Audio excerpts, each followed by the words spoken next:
Hello. Today we're going to take everyone with us while we do our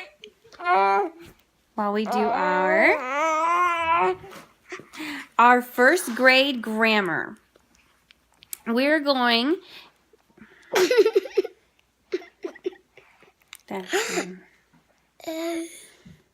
Okay. Do you want to do this? Because I don't have any makeup on and I don't really want to do it. But I thought you would have fun. Are you going to do it with me or not?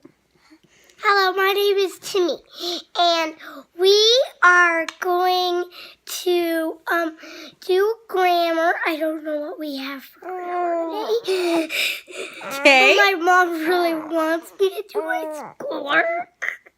I always really want you to do your schoolwork. Ay. Ay.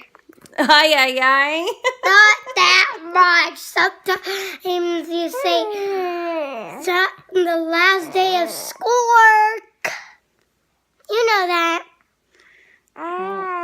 Okay. I just had to remind her. You don't have to remind me. Okay, so for grammar today, Timmy has to do narration. And, oh, sorry, Emma's hitting the camera. We had to pause for Miss Emma. Hello, Emma. Yeah, Emma's a cutie. She wants to take part of the narration. Emma's a cutie. Oh, okay. As long as she doesn't spit up. Okay, Timmy, calm down. All right, and we take most of our first grade curriculum for grammar out of this book right here by Jessie Wise called First Language Lessons, and it's first and second grade, and we love this book. This is my third kid doing this book with, and they have all loved it. And I'll tell you, with May, she was especially she did especially well with this book. And so well, in fact, that she went to the library one day and they asked for volunteers. They asked for volunteers of kids who could get up and recite something. And when she raised her hand, they were like, really? Are you sure you can? For one thing, she looks younger than she is because she's short. They didn't think she could do it. And for another reason, she didn't look like a kid who could do it. Timothy, I'm talking. Thank you for the kisses. But so she got up and she recited a poem by Christina G. Rossetti from this book. And they were just astonished. The woman who asked her to get up gave her a hug and told her thank you for surprising her. It was great. Now. Yes, I had to tell that little brag story about May. I have to brag about my kids. Okay. You can do it. Do you want to do the Christina G. Rossetti poem? Yeah. You want to do it? Mm-hmm. Or do you... Okay, you can do that one first as a review, and then we'll get on to our narration story. What's wrong with Christina? Nothing's wrong with Christina G. Rossetti. It's great that you can do it. Can you recite The Caterpillar for our friends on YouTube? Okay. Go ahead. The Caterpillar by Christina G. Rossetti. Brown and furry, caterpillar in a hurry. Take your walk to the shady leaf or stalk. May no toad spy you. May the little birds pass by you. Spin and die to live again, a butterfly. Good. Thank you. Timmy even does the hand motions. You're funny, buddy. And I love it when he does it with no front teeth. That's great. Okay. So, Mommy's going to read this story, okay? And you pay attention because you are going to have to recite it back. I'll hold the phone so you don't have to. I think we're going to pause it while Mommy reads. And we'll come back and hear it from you. Okay. Or should we do the whole lesson? We should do the whole lesson. It's to show our friends what we do? Yeah. The problem is that Emma keeps grabbing our book. She keeps grabbing the book and pulling it. And it's hard to hold. Right now I'm holding the camera, the book, the baby, and I got Timmy jumping on me. And it's just, yeah. And I don't like my background because I had to take my curtains down the other day, and so now everything looks empty in my house. I'll hold her. You'll hold her? Okay, May's gonna hold Not Emma. much empty. Yes, the house is empty. Okay, Timmy. Except for my room. Okay, let's read The Crow and the Pitcher. It's one of Aesop's fables. Can you say Aesop's fables? Aesop's No, say Aesop. Aesop Fables. fables.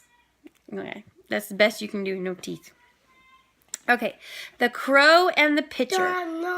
Shh. Okay, now, what did I say about paying attention? Because you have to tell me the story back in your best words.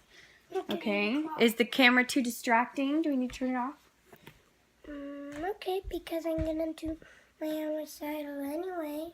Okay, as long as it's not distracting. All right. The Crow and the Pitcher. A large black crow flew over a long stretch of parched land. He grew thirstier and thirstier.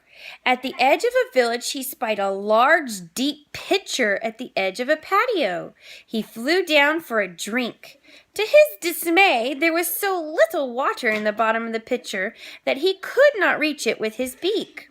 I'll push the pitcher over and drink what spills, he thought. But the pitcher was too heavy. I'll stretch until I can reach the bottom of the pitcher, he said, but his neck was too short. I am too tired to try again, he sighed. So he hopped over into the shade of a tree to think about what else could be done. As he rested in the cool shade, he noticed a number of large pebbles around the edge of the patio. I know, he said to himself. I can pick up these pebbles one at a time and drop them into the pitcher. As they sink to the bottom, the water will rise above them. Maybe I can collect enough pebbles to make the water rise so that I can reach it. Go play. So he collected the pebbles one by one and dropped them into the pitcher. Slowly, pebble by pebble, the water rose. And finally, the thirsty crow plunged his beak into the water. He drank and drank until he was full. Refreshed, he spread his wings and flew away. The moral of this story is many hard things can be accomplished with patience and perseverance. Okay, so can you tell me in the camera back the story? Once upon a time, there was a crow. Mm-hmm. He flew to the stream. Louder. I can't hear you. And he flew to the stream. To a stream? Or maybe it was a lake. No. Was it a river? He flew over parched land. What does parched land mean? He flew over parched land. What does it mean to be parched land? Some land? No, it means there was no water over the land. The land was thirsty too. It was dry. And so we had this, and so we flew over the dry place. I can barely hear you in my ear, so I know our friends on camera can't hear you. Is this too distracting? He flew over the dry land. Okay. Then what? And then he had this little bowl, and he tried to drink from it, Okay. but he couldn't. A little bowl of Water. water. Was there enough water in it? No. No. But then he saw pebbles, and then he put the peppers on the water, and then water started to rise up, Okay. and the thirsty bird started drinking and then flew off. Now, was the pebble idea the first idea he had? No, it wasn't. What did he try first? Drinking.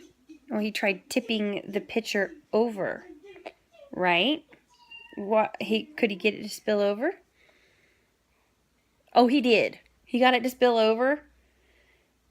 I think we are way too distracted by this camera and not remembering anything Mommy just read. She's not remembering to write. No, I'm remembering just fine. You're not focusing. Oh, well. My experiment of doing a lesson on cameras is not working. Apparently, we need to focus without the camera. Not that much. Hey, there's Mommy watches a show about people doing the camera. Again! Yeah, but you have to pretend the camera's not there and try to remember what Mommy read. Oh, light bulb. You know what? I love first grade. First grade is my favorite grades. That's kindergarten. That's pre-K. QRS. Oh, gosh. I love kindergarten. I really do. I meant first grade, yeah. Why? But they're so distractible. Why? Okay, this was a bad narration day. But you know what? I'm going to post it anyway. Why? Just to show all homeschool moms out there that these days happen. And I bet you what? Within an hour or two, he's going to come back to me and tell me the whole story. It sinks in somehow. I don't know how. They really do. They're little sponges. It doesn't seem like you're paying attention, but they are. I'm sure the camera didn't help, though. Ew! No! Go wash your hands. Okay. The other reason I'll post this is so that everyone knows boys are gross. Boys are gross.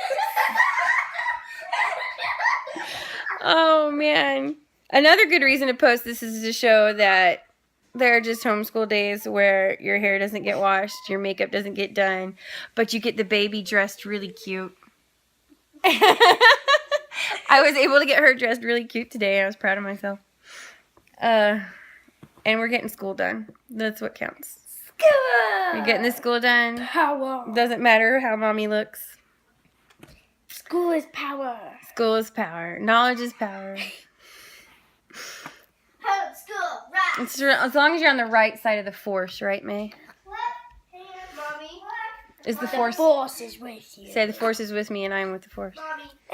Homeschool rocks. Homeschool rocks, yes. Okay. All right, so this is my little, I guess I'm going on 13-minute now, tiny little homeschool day encouragement. Keep trying, moms. First graders will get it.